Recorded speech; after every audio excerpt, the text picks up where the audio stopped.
Ward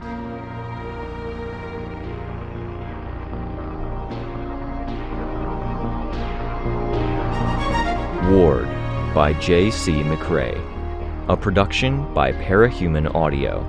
Performed by a cast of fans and volunteers. Please visit parahumanaudio.com to learn more. Thank you and enjoy.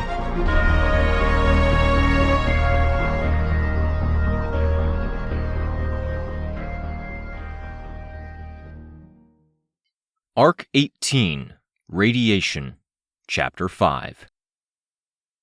The energy rippled out as liquid lightning in a startling green gold.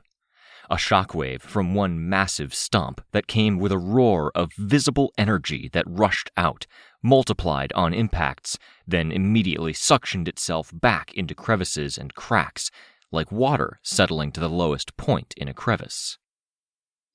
The initial shockwave made buildings rock back, surfaces cracking or crumbling, and it nearly tossed us off the roof. I wrapped my arms around Tattletale, one arm at her back, the other at her belt, and flew as the energy cascaded out to envelop the building. Twisting in mid-air, I watched to see if I could make out our teams, even as I felt them scrabbling for holds, jumping, or rising precariously up. The energy lanced through the deepest, darkest spaces of the buildings, while warping the edges that stood out the most, causing them to fork and flicker like flame. What had gone up hadn't come down, with chunks of building now floating in the air, like everything had detonated and now moved in low gravity or slow motion. Rachel rode a dog to an edge, leaping. The building beneath her apparently gave too much as the dog pushed out and down with its claws, making the effort more like jumping off of a cardboard box than a proper roof's edge. Sveta reached out to catch the dog around the neck and shoulder as it got only one paw around the top edge of the building, straining, pulling to help the dog scrabble and find its grip. I flew toward them, but the dog managed to heave itself over the edge before I was halfway there. Titan Oberon didn't raise its head as it put a hand up and out to grab a floating chunk of building. It flung the chunk at another building. Through my syndicate connection to Foil, I could feel the vibration as the target building shook. Parian seemed to have things well in hand, though. Cloth reached out to give the Heartbroken, Imp, and Foil something to grab onto. The injured heroes on the ground were fleeing some of the damage as the road peeled up and floated into the air, edges flickering with the green-gold breaker energy. I flew closer to them, putting a hand over Tattletale's ear that was closer to my mouth before calling out, "Do you guys need help?" Negation. There were only 4 of them now. 2 were supporting a 4th teammate as they heaved up one end of a section of floaty road, then braced it with force field before using that as a ramp. "Rooftop champs finally getting to their namesake territory," Tattletale muttered. "Ah, that's who they are? Only talked to them online, offered to bring them into Hollow Point. Looked up their leader's portrait, recognized him in the crowd during the big briefing." "Alpine is probably dead," she said. "They have that look about them, like they're missing that connection." "Fuck," I said. I felt a pang of sympathy, looking down at them. They weren't moving all that fast. All they wanted was to play up the sports team angle of heroes, get people excited about their neighborhood heroes again. Hollow Point didn't fit that. Kind of like the Norfair neighborhood heroes.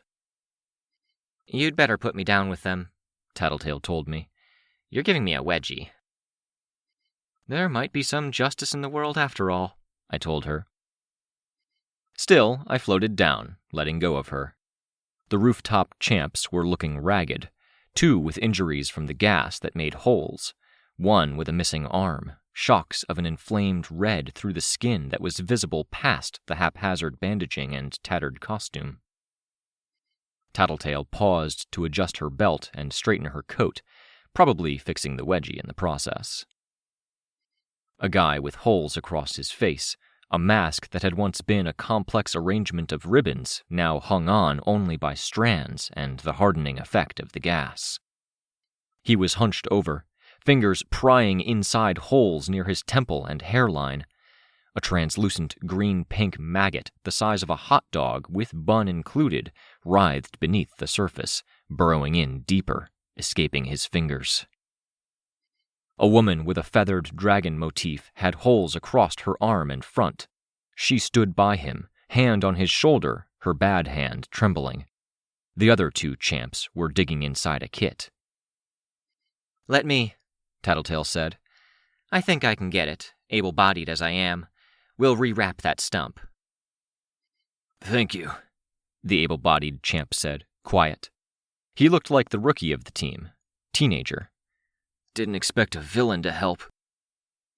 "When shit's this bad, those labels stop meaning anything," Tattletale said. She pulled out some needles. "Those are the rules. Let's see if we can pin that bastard down." "Don't stab." "Don't stab his brain," the feathered dragon woman said. "Can't. This gas gets extra-dimensional, which is the only reason you're not dead. Upside is, it might mean it goes away and you go back to normal after," Tattletale said. "Can't make guarantees, but if it helps, I'll tell you I'm the person chiefly responsible for figuring out how to make the portal to Gimel in the first place. My intuition is pretty good." "Thank you," the woman with the holes in her arm said. The trembling in the arm didn't seem so bad. Her hand went to her collarbone, where gloved fingers hooked on the open holes there, some large enough to drop a golf ball into. I saw a maggot writhe within. I almost pointed it out, but I saw Tattletale glancing that way, and she locked eyes with me a second later. "For a team as huggy as yours is," Tattletale said, "that breastplate of yours is really uncomfortable when you get mashed into it. You bruised me." "You mean when I was saving your life?" "Don't go raising your voice," Tattletale said. "You'll agitate this thing. Almost got it. Let me know if I am poking anything you can feel." "I can't feel much," the guy with the head maggot answered. "Pressure as it squeezes up against the sides." I looked over toward the battlefield. Titan Oberon was using the shattered, breaker-modified buildings to deflect and catch the projectiles that Titan Eve produced. I blinked and flicked through a few images on the heads-up display, looking for context on what I was feeling elsewhere. 2 camps, it seemed. Perian was gathering all the cloth she could from ruined buildings, fashioning large-sized dolls that were doing the real legwork in getting people to safety and deflecting incoming attacks. On the other side of the street, some of my team had joined Rachel and her dogs in huddling behind Tristan. The context I was missing was that he was creating moats in the air. I saw from a distance as Titan Oberon flung another chunk of building at that group. Motes of orange light coalesced into stone, melding into the flying chunk of building. The shift in weight and the weird aerodynamics of the breakered building chunks made the chunk veer off course. Lookout was only just now getting to the room Syndicate was in. The malfunctions were with her. "I'm going," I told Tattletale. "See what I can do for our teams." "You have to see what you can do about Eve," Tattletale said. "She's winning now." In the distance, Titan Oberon leaped skyward, disappearing into the cloud cover. Titan Eve turned smoke into spikes taller than her. He landed amid the spikes, twisting his hulking form to avoid being skewered, even sliding hooves along the length of the largest spike. Tattletale hissed as she pulled the suturing needle away from the maggot, letting the ground and the building we were on shake. "Come back here, you little bastard." Spikes had dissolved into gas, but he was already bounding forward before that gas could touch him. A flip forward, hooves passing over his head, while he held a chunk of building like a bludgeon, crushing it into Titan Eve's head. When she was off balance, he struck her, producing a shockwave. Gas hardened to solid as the shock wave met it, and shattered rather than be blown away. Shattered gas became ambient gas, creeping in on him from every direction. Even from a distance, I could see the blood weep from his arm as chunks fell free, cracks spreading up the limb. He leaped back and away, while Titan Eve slowly rose to a standing posture. "I'm not sure I trust this gas mask against everything she can do," I said. "We need to do something about her." Tattletale put emphasis on the need. I nodded, floating higher. I would have to figure something out. I heard the buzz of her communications device, the 5-pound cell phone. I hesitated. "Can you get that?" she asked Miss Dragonfeathers. I hesitated, listening. Miss Dragonfeathers held the device to her ear, though. "The group fighting Augur lost," the heroine reported. "He was fighting the machine army?" "He still is. The giants that the Red Queen made are holding him back, but he's taking the machines apart and using them." "Using how?" Tattletale asked, fishing the maggot out. It looked like she was struggling to keep from cutting it in half, using suturing needles to hook it, while grabbing at its ichor-slick body with a gloved hand. "Tinker tech," Dragonfeathers said. Augur was a tinker? I said. "He's one now." Tattletale glanced up at me. "It's the full package," I remarked. "When people become Titans, every possible power that agent could have handed out goes to the Titan." I gestured in the direction of Titan Oberon, surrounded by breakerized chunks of building. Tattletale grunted, focusing on her task as the only real able-bodied, able person in this group. "What's the bad news?" "The heroes on the scene were blindsided by Titan Scotty." "Anyone we know?" I asked, tense. "No," Tattletale said, before the heroine could answer. "That's not why it's bad news.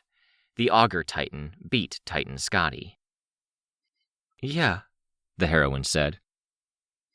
"Stay on guard," Tattletale told me. "This just got about 5 times harder." I nodded, then wasted no time in flying away. If there were updates to be had, I'd get them from the others. Scotty was one of the Titans who didn't have any connection to any of the others. Now she's networked to Oberon and Augur? How much of his decision to do this floating shockwave stomp had been because the battle had turned?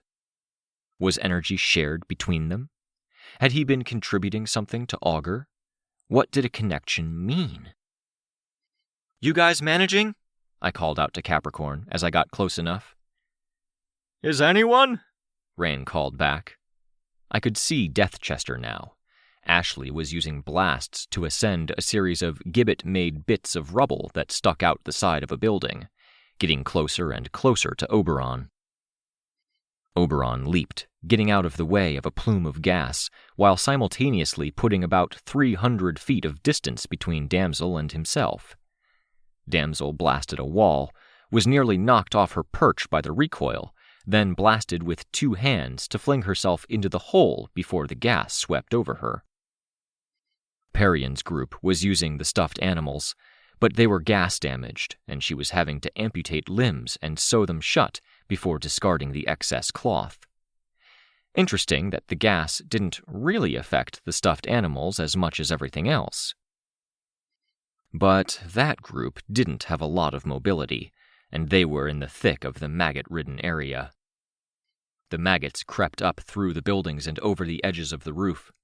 Chastity, Foil, Roman, Juliet, and Imp were killing the things, but for every 2 they killed, there was 1 more just appearing. That might have sounded doable, but they were constantly having to relocate and move, which made it a losing battle. "I'm asking if you can manage or if you need help," I called down. "Others are struggling, but if you're stuck here—" "We're managing," Tristan said. He had a sheen of sweat to his face, and a bead of it had landed on his chest plate. This was at the same time his breath was fogging. But if you could intercept anything and spare me having to— Got it. I flew across the street, but I didn't fly in a straight line path. The sections of building were floating, and they had different physics than they would have normally had in reality. I flew into the largest chunks, catching them with a half-dozen hands, and then shoved them hard before flying in another direction. By the time I reached the third chunk, the rooftop of a Chili Cricket's fast food place was crashing into the side of a crack in reality. There was a good chance he'd use another stomp to give himself more ammunition, but for the time being, I denied him his ammunition. An arm motion and sudden movement from just about everyone who wasn't in the computer room with Lookout grabbed at my attention. A wall of gas tearing my way. Spinning to produce some external force that might repel the gas, I flew up and away. A new gas. This gas was a lime green, but thinner, with a wet shimmer to it. And every surface it touched was left slick with slime. Fires here and there were quenched, and the weight of the slime pulled at already damaged structures. The rumble of buildings falling joined the whistle of wind and the low rumble of the Titan's movements. I could feel Parian, Chastity, and Foil struggling. I flew straight to them. Slime made the already sloping roof's surface slick. The dolls, too, were fighting to stay upright. I had to take evasive action as a plume of black smoke washed down the middle of the street. In my peripheral vision, I saw Oberon leap, gathering up energy around himself. Another shockwave imminent? We're just running damage control. I know I have to go after Titan Eve, but there's no damn opportunities. I flew to the group. They were fighting to stay upright. Roman was crouched, feet slowly losing traction on the rooftop. With the lip at the edge of the roof, it didn't look like anyone was about to fall off, but they were sitting ducks. I reached out with my force field. Many hands for many people.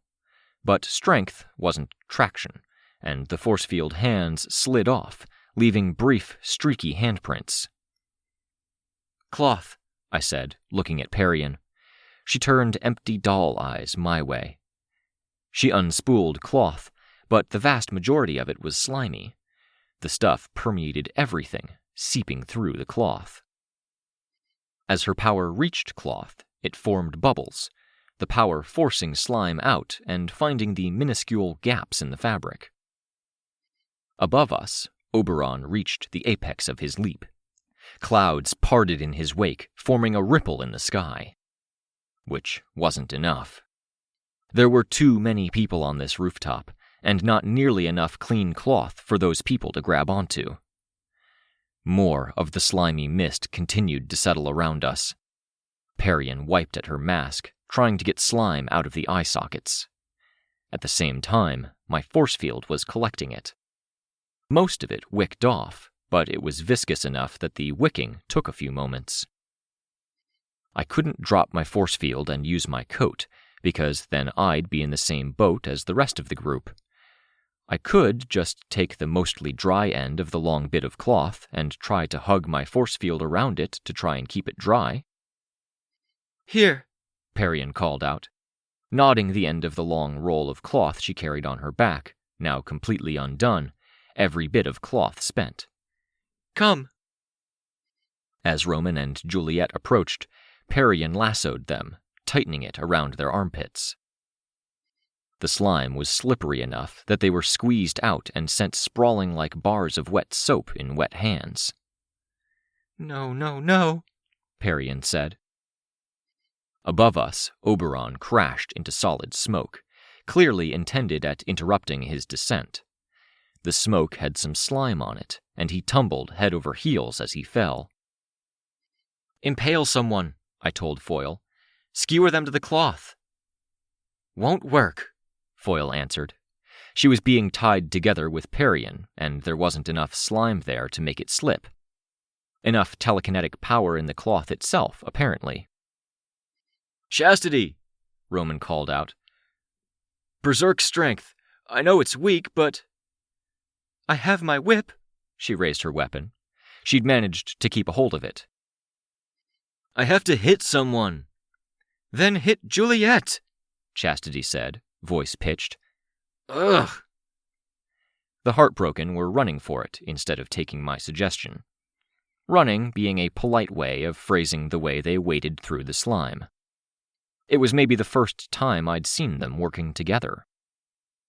I saw the shift in their bodies as Roman used his power. A burst of raw emotion, rage, and hostility flowing through them and making veins momentarily bulge. It came, apparently, with strength, enough for them to leap toward the nearest building face. Leap. They had no traction on the slimy roof. They tumbled forward with some velocity, enough to briefly meet the building face. Roman slammed his hand against a window frame to adjust his fall, crashing through a window. Juliet grabbed on with sheer strength, fingertips hooking around holes in the windowsill and displacing any slime on the rim or on her fingers by sheer strength. Oberon produced a shockwave before hitting the ground. Slime everywhere rippled out and away from the point below him. Moving it aside so he had more room to land, he crashed down, and even that crash was dampened. But the shockwave was as immense as the one that had leveled the city block. I hauled on the cloth that had Parian and Foil, lifting them up and away. Off to the side, Chastity was whipping at a bit of storm drain, taking 2 tries before she had a hold she felt secure enough about. I saw falling bodies, and realized a moment later they were stuffed animals. Juliet held on with one hand, her body still but her legs swaying in the wind. Chastity yelled something that was lost in the rush of wind. The blast of wind from Oberon's impact washed past her, and she yelled something again, swinging in the wind, feet trying and failing to find something but slime. Then Chastity dropped a good foot toward the ground. The whip didn't have enough of a grip on the drain pipe, and the drain pipe itself was flimsy. She slipped down, and the force of her body weight coming down made the pipe bend to the point it almost came free of the wall. I could feel the lurch in her stomach through the syndicate connection. "Can't," Foil muttered. She reached down to her boot, scraping through slime. "Cleats, swing me, Vic." I felt her legs move, and I swung the dangling pair to work with that movement. The crossbow fell, abandoned. She threw 2 darts at Chastity, impaling her clothes to the wall, then very intentionally slipped free of the cloth, falling. A dart in each hand, she staked herself to the wall of a building that was already starting to crumble. She leaped from there to another building that was in the midst of falling down. I knew her intention. I flew, swinging Parian out. Chastity's whip had fallen from the drain pipe and now dangled limp from one hand. Her other hand gripped in a futile way at her coat. It was only now tearing cloth that pinned her in place, and her hold on the cloth wasn't enough to stem the tearing. Threads and needles flew out from Parian, catching at Chastity's clothes, flowing through, then lancing back, stitching her to the cloth that Parian hung from. It took time, and we didn't have a lot. Small mercy that this building face they'd jumped to had been out of the path of the gas. The only gas that painted this wall was gas that had blown back to touch the wall. And that, really, was enough, especially when combined with snow and ice. What might have been the best handhold became slippery in 3 different ways. Off to the side, the window opened. Roman, bleeding from a dozen places, reached down for Juliet. "Massive blood loss is a good look on you, idiot brother," Juliet said, looking up at him without reaching back. I could see her fingers moving by small fractions. Her own blood trailed down from where fingers dug into slimy, hole-riddled wood, like her skin was splitting at the beds of the fingers. "This building is falling down. There's no time to fuck around," he snarled. saying you'd die too is the most convincing case I've heard for suicide yet, Juliet said. Her feet scrabbled, trying to get traction and finding none. She kicked at the window with one boot toe, trying to stand on the shattered glass edge, but it only crumbled. She slipped further. "Bite me," he told her. He reached down to her face and shoved slimy, bloody fingers into her mouth. I could see the muscles and veins standing out on his wrist as he clutched her lower jaw with every bit of strength he had. She, for her part, bit down with matching fury. With that as their hold on one another, Roman hauled Juliet up enough she could get through the window. Threads Perian was using were snapping as I tried to test the weight of Chastity. Others pulled free because of the slime, or made her coat tear more. "Whip me," I called out. The wretch was too slimy. I held out my bandaged hand. "Hit my hand." Chastity twisted until her back was to the wall. Cloth tore more. Only the fact she was at the corner of the building let her get her arm back far enough. The full body motion of even getting the whip up and moving in a loose circle before she could send it where she wanted cost her more. Threads pulled on her and limited her arm movement, but many of those threads came loose. "Come on," I thought. She struck out, whip lashing toward my hand. It struck my palm, but the impact was only a graze. The force field's teeth bit into the whip itself, a cue taken from Roman and Juliet. I pulled back, gripping her that way, lowering her toward the ground. Buildings weren't crumbling as much here. The same stuff that put the maggot-ridden holes in walls was making those walls more rigid, if thin. As the weight of the building pulled down and was jostled again and again by shockwaves, the buildings slumped down, like they were made of cardboard, and more water was being poured onto them. Imp, Roman, and Juliet escaped the building from a lower floor. Imp seemed to be in good shape, and was supporting Roman as he staggered a bit, the both of them skidding on the slime that had settled on the ground. The crash through the window had done a number on him, and he had bites from maggots that I was pretty sure hadn't been there when he'd made the leap. Juliet looked only a bit better off than Roman, though she was slimy, straight black hair pushed back and away from her face, much in line with the back-swept crown of spikes at her head. Her dark eye makeup ran behind her mask's eye holes. The second set of eyes on her mask was perfect, in stark contrast. She wore her gas mask under her real mask, setting it slightly ajar. Foyle joined us, also with her gas mask on. Text appeared across my field of vision.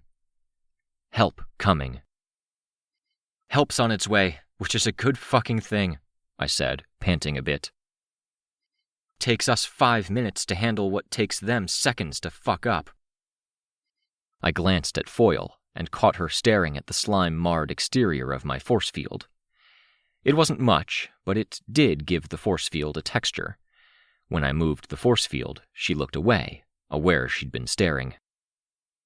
"I bet there's someone out there with a thing for spooge and maggots who is having the best day right now," Imp said, looking around. The city in this particular stretch of the battlefield was barely recognizable as city anymore. The vague outlines were the same, but it was spongy and organic, streaked with translucent lime green and neon green mingled with hot pink. It made me think of coral or some ancient civilization. "For all the rest of us, it's pretty fucking miserable. Wow." "We need to get off the ground," I said. "If any gas comes rushing through—" Perian moved the slimy cloth, forming a barrier that closed up the alley. The cloth was stitched to stretches of curtains, upholstery, and clothing, all taken from inside nearby buildings. "That'll help, but it won't stop it." "I know," Perian said, her voice muffled by the gas mask. "Just get to safety. Do what you can. Foyle?" I asked. "You want to come help?" She pulled her mask away from her mouth to answer. Okay. You look after the kids, Par? Imp? Parian nodded. I'll be making stuff and sending it. I can look after these 3 while I do it. Can't do much, Imp said under her breath. But I think I can do more than babysit. I'll be out there. You're sure? Foil asked. Foil turned back to me. Ready when you are. Into the fray. I had to work with Foil for a moment to find a place I could grab her where she wasn't slick with the chilly ooze that came off everything in rivulets. I lifted her up. Thank you for saving them, she said. I didn't do enough. Roman and Juliet handled themselves. They always do, Foil said. We were high enough up to see the Titans battling. Oberon was on the back foot, and there were enough areas around the city that were cloaked in gas that he was reluctant to explore or roam. He was leaping more to skip over them, attack, or, most often, retreat. Even when areas didn't have gas, they often had slime. Oberon slipped once or twice as I carried Foil high enough that we were above any potential hazards. Titan Eve was finding her stride. More gases. More sustained attack. Was that because she was stronger, or was it because she had conserved strength of some sort? I wished we had some answers. I wished we'd talked more, Foil said. You and I. I miss talking with heroes. I miss not having to justify everything, even saving people. Is it easier with Parian, at least? I asked. No, I don't struggle with Parian because she's a villain. I struggle with her because she's different from me. Braver in some ways, more scared in others. There are things she doesn't let go of. We all have those things, don't we? I asked. Things we don't accept? Not all of us, Foil said. I wasn't sure how to respond to that. Was she referring to herself? I killed March, with Vista and Imp, she said. Parian hated March, but she can't let it go? Foil shook her head. She says she can't get the mental image out of her head, that it makes some kind of sense with what she's come to accept from Imp, even Vista, but it shook her image of me. I'm sorry, I said. How long had she been wanting to get this off her chest, to be venting it now? Give it time, I suggested. Let her adjust. You're together, and so long as you communicate, as long as you show each other support, love, kindness, trust, all of that, I think you'll be okay. I hope so, Foil said. I gave her my best reassuring squeeze before disabling my force field and letting her fall the 1 foot to the rooftop below. No holes here, no slime. It was the nearest, tallest, most upright building, which was about 10 buildings down from where we'd left Parian, Imp, and the Heartbroken. A clean rooftop and vantage point. Foil wiped off handfuls of the slime from her bodysuit. I'm sorry I didn't talk to you more, or maintain any contact, she said. I looked at her and saw her simultaneously look away from my force field, which was shedding its last traces of slime now. Almost like she had been talking to my fragile agent rather than to me. I can look past it, I murmured, more to myself than anything. A whole human lifetime could be spent saying sorry, and it wouldn't be enough to cover everyone's regret from that period in time. When things get that horrible, this horrible, I indicated the fight between Titans below us. You have to conserve your anger for select targets. That's a whole lot of concentrated anger, Foil commented. I decided not to respond to that. I could already see some of the reinforcements appearing through portals. One of the rooftop champs were creating a force field to mitigate the flow of gas, and that let the advancing groups of heroes continue to advance. Have we found any weak points? Foil asked. No. Damsel was atop Oberon, claws containing a mass of her power, which swirled in a vaguely spheroid form. "Lost my crossbow," Foyle said. "Had to drop it to get my hands free enough. I'm low on darts. Fuck, I feel weak like this." "Would it have done anything?" I asked. "The crossbow?" She shook her head. "Pelted both of them a few times. Nothing. I'd need to find something like a power center or brain to do anything." More text appeared in the black space outside of my field of vision. "Get a phone?" "Getting a message from Lookout," I said. I could see the sheer number of heroes. If everyone had already been occupied dealing with other Titans, then 2 fights had been abandoned or lost if there were this many showing up. "Be right back."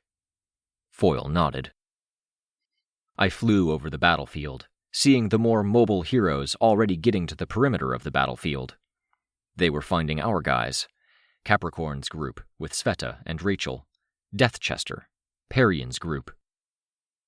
I could see the costumes of Girls at Bat, of Magic Dream Parade, Foresight, Wardens. Portals appeared in the air, and dragon mechs flowed through. 6. 2 looked rough already, not in the sense that they were battle-damaged, but they lacked the touch of polish I was used to seeing from Dragon. Just have to survive, I thought. Reinforcements will come. We'll find a way forward. I landed near Capricorn. Some of Advance Guard and Foresight had joined his group. Relay, shortcut. "Phone?" "We've got an extra," Relay said. He tossed me one. "Going to assist the Annihilators," I said. "I can get in close enough to help." "Annihilators," Shortcut said, almost derisive. "The people who can put actual, lasting holes in those Titans." I left without saying anything else, only a nod to Capricorn. Damsel and Foyle were key players here. And so, apparently, was Dragon. I put the phone to my ear, waiting. No ring, no beep, no buzz, just Kenzie's voice. "Got it. I think this is you," she said. "It is?"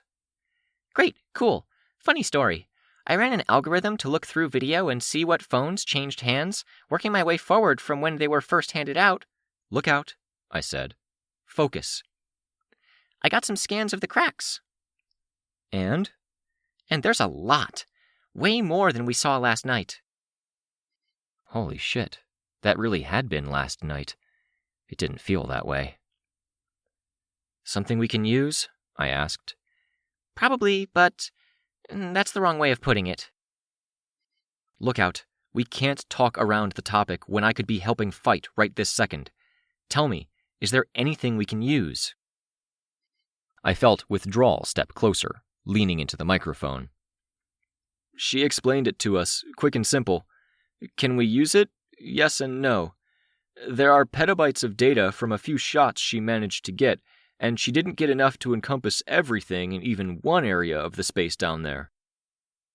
"Standard problem for any surveillance tech in the modern age," Kenzie said. "Gathering the data is easy. Finding the right, usable data might take too long. But it's not going to be like you think it is. It's archives, history. It's Moose and Prancer's entire history from the time they met their agent. From before.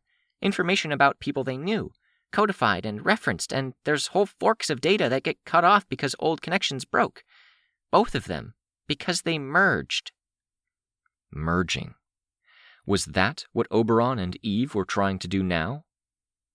I shook my head. "That's not that useful. Unless it's a sign they're in there.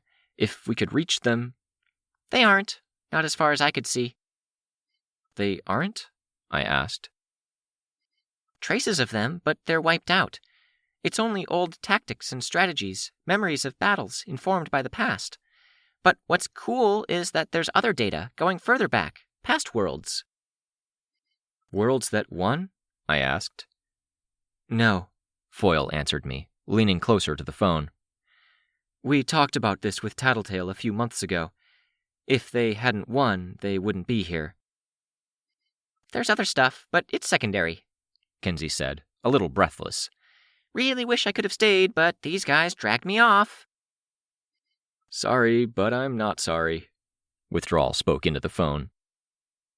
You'll be sorry if it turns out I could have gotten data from Titan Eve that verifies what I saw in Oberon, or more photos, or more anything that might have made a difference. I stood at the rooftop's edge, looking down.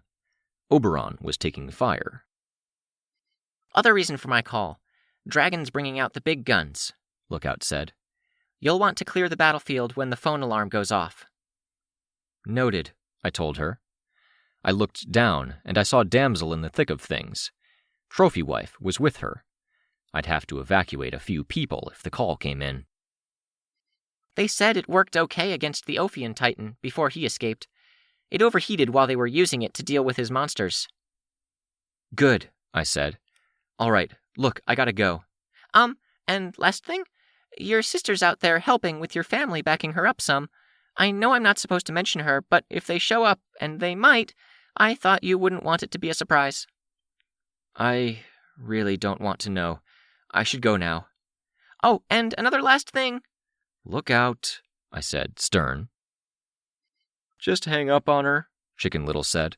Sometimes you have to. No you don't. I'm trying to be helpful. That's cruel, Caryatid added in the background. It's mercy, Darlene said, sounding worn out. Sorry, Lookout. I hung up before getting more. Then, walking over to the rooftop's edge, I put my gloved hand on the metal railing. My bandaged hand smarted where the whip had caught me at the heel of my palm. With my power, I began to tear up the railing, molding it by squeezing it. My weapon? Foyle asked. Any objections? I asked, forcing the torn end of it into a point. No, a little rough. Have you gotten picky, Foyle, since you started living with a villain fashion artist? No, she said, but she smiled a bit. Let's see how much damage we can do. Any chance you could arm me with your spear? Specially made bolts, yes, if I had any left. This? No. The power would conduct to the parts you held, and you'd hurt yourself. Even with my force field? I asked. Hold it out? I did. A bit of falling snow or ash settled on an outstretched hand. The spear shimmered, taking on a faint but complex hue like it had been dipped in a puddle with a rainbow sheen of oil on the surface. She laid it gently across my force field hand. The force field went down. I quickly put my mask on, just as a safeguard. I waited. The force field took a little while to get back up to full strength. I flexed my limbs, making sure nothing had been ruined. No luck, I murmured. Deliver me, she said, looking down over the edge of the roof, no longer with a railing. With my force field, I grabbed her. Eerie, she said. Mask, I told her. She raised her visor, giving me a flash of expression, so very tired, and put the gas mask on, fixed her goggles, then flipped her visor back down. She gave me a curt nod. I used my own body to block the worst of the wind as I pulled her down after me. A plunging descent toward Eve. I will catch you if something happens, I pledged. I felt her nod through the syndicate connection. Felt her heartbeat, the hand clenching the spear shaft. I controlled the descent, bringing us close as we landed on Titan Eve's shoulder amid rolling clouds of gas. I let go of Foyle and slammed down hard to create enough of an impact that the worst of the gas would be shoved away. For her part, Foyle plunged the 12-foot spear in deep, then slashed. What had been supporting railings were now like teeth sawing on the way out.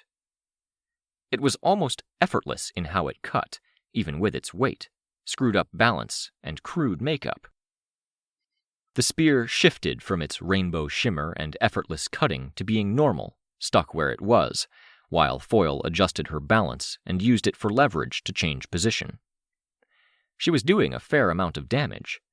Blood washed out of the wounds, away in short spurts that ceased within seconds of starting, always unobstructed flows, like water from an opened dam, but thicker. My skin prickled beneath my clothes, and I backed away from Foil, before using my force field and spinning to try and displace the smoke. Titan Eve shrugged, then raised a hand our way. But we'd distracted her. Titan Oberon pounced, leaping to close the distance in a flash, driving hooves into her upper chest. The impact and the shock wave that rippled out around her jarred Foil from her perch. She toppled through the air, and I caught her, swinging her around and throwing her back toward Titan Eve. It really fucking helped having Syndicate to give me a clear view of where Foil was in this foggy mess. The wounds Foil had delivered had been something like a person might have managed with a scalpel and a few seconds to work on someone's upper shoulder and collarbone, but the hit from Oberon was far more severe. Stone cracked, blood flowed. Had she been human, her upper body might have caved in. As it was, it slowed her down, made her bend over, and put her into a defensive mode.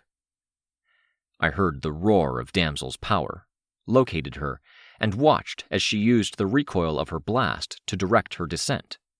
She'd been atop Oberon, apparently, and in the wake of his attack, she was crossing over to a new target. She fell past Titan Eve's head, raking the side of her face with a singular blast. Gas reached up, forming spikes, dissolving, forming more spikes, dissolving further, filling the air like she was building a forest around herself, only the appendages couldn't decide if they were bare branches stabbing toward the sky or if they were loose clouds of greenery. I pulled Foil back, and I flew toward the plummeting damsel, who was trying to both stay back from the gas and to slow down her fall. "Stop blasting! Let me in close!" I shouted as I pulled Foil behind me. She kept blasting, claws whipping around herself, using her annihilation blasts intermittently, when it wasn't clear she had a good sense she was facing down. "Trust me!" I shouted. The blasting stopped. We continued to fall, and I was forced to find a speed where I wouldn't pull Foil's arm out of the socket, but would still catch up to Damsel and have room to control her fall. Gas was expanding all around us. I placed a hand around her bladed fingers, pulled her closer, then did it 2 more times, phantasmal hands gripping blades, still trying to find that gentle balance where I wouldn't squeeze so hard the blades cut through my force field, but where I wouldn't lose my grip on her either. I focused more on keeping Foil from getting whiplash than I did in saving Damsel's arm from being ripped out of the socket. I knew her shoulders were strong, she'd been augmented, and her manton protections no doubt covered some of the damage that constant recoil might have done to her. I pulled both of the women into the air, up and away from the wounded fume hood. My borrowed phone blared, its warning given. We'd hampered them enough. We'd slowed them down. Now, Dragon's ship, mounted on a rooftop, was preparing its shot. Everyone out of the blast zone. Down there on the road, wobbling, a frantic torso was trying to get the hell away, wobbling precariously. I flew after him, thinking I could pick him up, but another cape was already on the scene, doing a sweep. They picked him up, lifting him into the air. Come on, I thought. I turned my attention to the dragon craft and the line of heroes at the edge of the damage. Come on. A blue light flared at the top of the dragon craft. A shadow fell over the battlefield. Almost hidden because a building stood nearly as tall as she did, covering up most of her body, Titan Scotty stood behind the hero's lines, clad in red and black armor.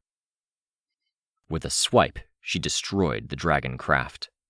Whatever had been charging detonated, bright, white toward the center and blue at the edges of the explosion, in stark contrast with Titan Scotty's armor, which ranged from red to black, too bright to look at. No. With a second swipe, she took out 3 more dragon craft. Come on, get out of there, everyone! Raising two-bladed limbs above her head, she plunged those limbs down into the hero's lines, hitting no less than 10 people in the process. She straightened, moved like she was taking a step forward, and everything that wasn't in deepest shadow disappeared. Those deep shadows disappeared a moment late. She had reappeared next to Oberon. She didn't attack him. Augur beat her, and Titan Oberon had been connected to Augur. We got our backup, and Titan Oberon just got his. The connected ones are coordinating.